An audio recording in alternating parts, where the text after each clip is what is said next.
ತುಮಕೂರು ಜಿಲ್ಲೆ ತೋವಿನಕೆರೆಯಿಂದ ನೆಲಹಾಳ್ ರಸ್ತೆಯಲ್ಲಿ ಒತ್ತಿಯುರಿದ ರೆನಾಲ್ಟ್ ಕೈಗರ್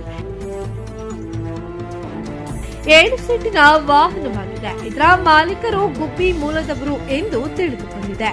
ಸದ್ಯ ಈ ವಾಹನದಲ್ಲಿ ಮಾಲೀಕರೊಬ್ಬರೇ ಇದ್ದರು ಎಂದು ಪ್ರತ್ಯಕ್ಷದರ್ಶಿಗಳು ತಿಳಿಸಿದ್ದಾರೆ.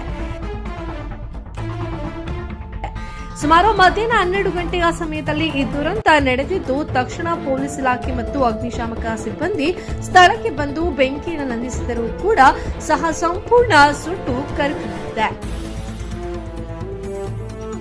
ಕಾರು KA06 ತುಮಕೂರು ಪಾಸಿಂಗ್ ಆಗಿದ್ದು, ಗುಬ್ಬಿಯ ಅಡಿಕೆ ಮಂಡಿಯವರದ್ದು ಎಂದು ಮಾಹಿತಿ ತಿಳಿದು ಬಂದಿರುತ್ತದೆ.